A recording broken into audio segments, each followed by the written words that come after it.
Hello guys and gals, welcome to Talk Wrestling. This is episode 124. Thank you all for watching me and my giddiness and my hystericalness. Hystericalness? No. What's that word? What's that word? I don't know. My giddiness and my hysteria. There we go. That's what I was going for last week. More of the same today. I'm in a good mood. I'm on a caffeine and sugar high. The Undertaker Cup Diet Coke, baby. Telling you, it's dangerous. It's dangerous. Don't go to 7-Eleven and buy that stuff. It messes with your head. But I'm going to have fun today. Money in the Bank just happened the other night. Big results. Of course, the big one is Kane winning the World Heavyweight Championship after Rey Mysterio pulled an Eddie Guerrero, according to the results on ODQ.com. The boot got loose. Mysterio rolled him up after the ankle lock. 1, 2, 3. Kane comes out, chases Swagger away to save Rey, so we thought. Kane comes back, chokeslams Rey. We have a new World Heavyweight Champion. Now, there's conflicting reports that are all over the web, and I'm seeing them, and it's driving me crazy, so I'm going to clear this up right now. Kane is the first guy to do this. Kane is the first guy to hold the WWE Championship, the World Heavyweight Championship, and the ECW Championship. And you go, wait a minute, Jeff. The Big Show did it too. No, no, no, no. The Big Show held the WWE Championship, the WCW Championship, and the ECW Championship. But Jeff, the WCW and the World Heavyweight Championships are the same. No, no, no, no. The WCW Championship and later the World Championship was unified with the WWE Championship on December 9th, 2001. According to WWE.com, which I have right here in front of me, the World Heavyweight Championship lineage starts September 2nd, 2002, when Eric Bischoff awarded the championship to Triple H. Now, they contradict themselves right here on WWE.com with a thing called Historical Photos, World Heavyweight Championship. According to this, Ric Flair is a 16-time World Champion. That's true. He's not a 16-time World Heavyweight Champion. Very, very confusing. Ric Flair never held this World Heavyweight Championship. He held the WWE, NWA, and WCW. He's the only guy to hold all three. And then you've got, you know, pictures of, let's see, who's in here? Hogan never held that belt. Bret Hart never held that belt. Booker T was world champion in 2006 when he was King Booker. Macho Man Savage, Kevin Nash. So the thing is, because it's the same belt, more or less, people are confused. But I'll tell you right now, it's not the same title. It's the same belt, but not the same championship. And WWE further contradicts themselves with the History of the World Heavyweight Championship DVD, because they talk about the lineage going back to 1905 with George Hackenschmidt, Frank Gotch, and Lou Thesz, and all those guys back to the turn of the century. No. The World Heavyweight Championship, as we know it today, the championship that's defended on SmackDown by Kane, congrats Kane, is 8 years old as of this September. So, I hope that clears everything up for everybody. And I think the reason Kane is the World Heavyweight Champion, and I'm just going to put this out there right now. I believe I said this to Aaron in private. I may have said it on Talk Wrestling. I don't know for sure. I have to go back and look at the archives, which I don't have time to do today. I believe I said that Kane was going to be revealed as the one that attacked The Undertaker. I believe I said this already. And I think this is going to further that angle. I think The Undertaker's going to come back looking for his championship that he was robbed of and that he didn't get a fair chance to reclaim because of the injury or because of the being put in a vegetative state.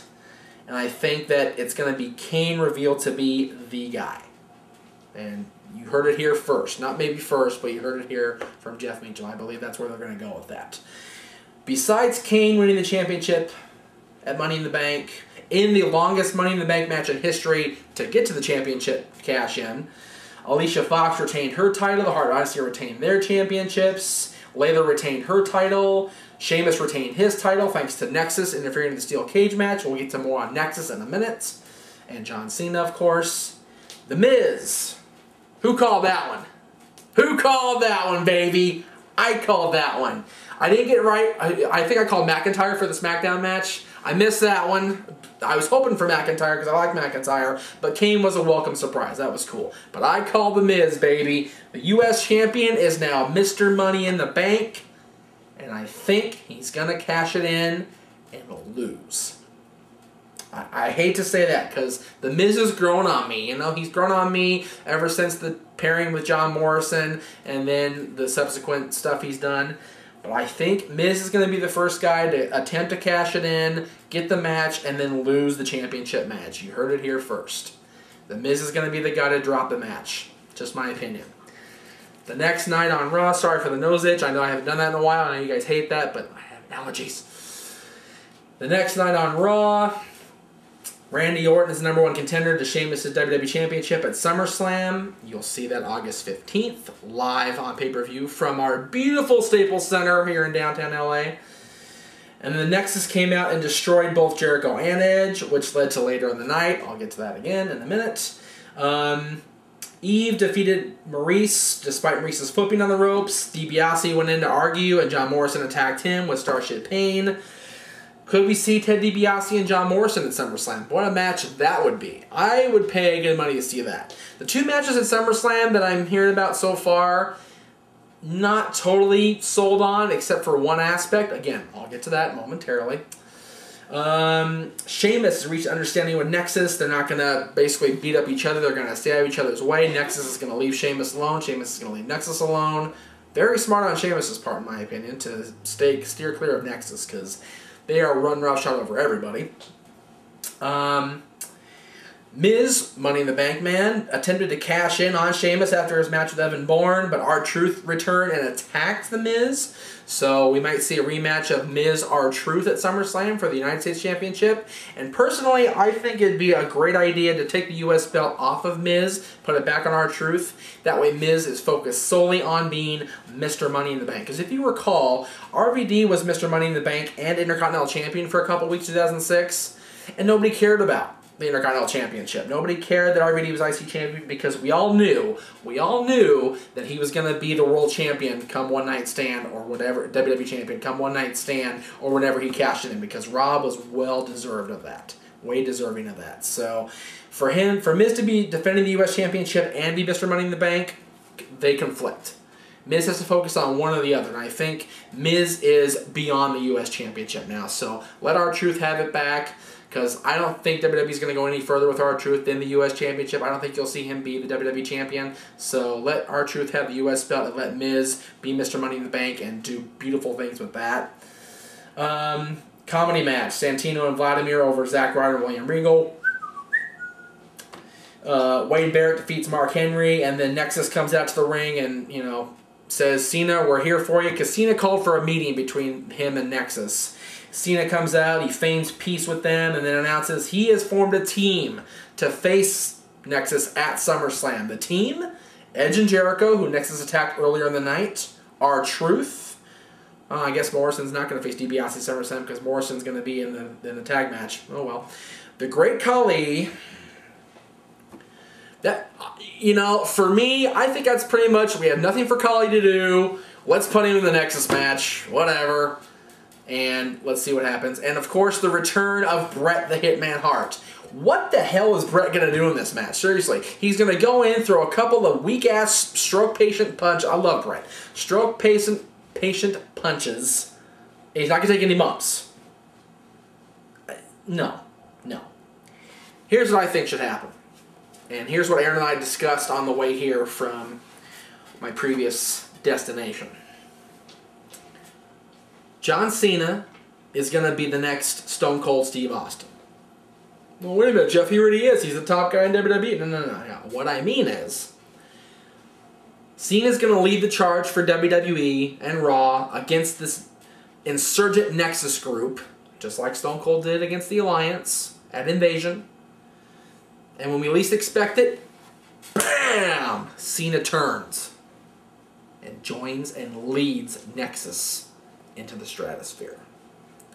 How cool would it be for Aaron and for Nagel and for Beth and for everybody that's at SummerSlam, and maybe even me, I might get my ass a $20 cheap seat, to see Cena finally turn heel. We've been waiting for him to turn heel forever. If he turns heel at SummerSlam, it'll be the biggest story in wrestling in years. Years. Because that's how much of an impact player John Cena is. And then we can go to Bob's. Oh, I'll plug Bob's again in a minute.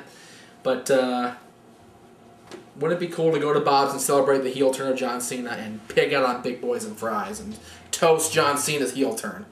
Right on. I would love that.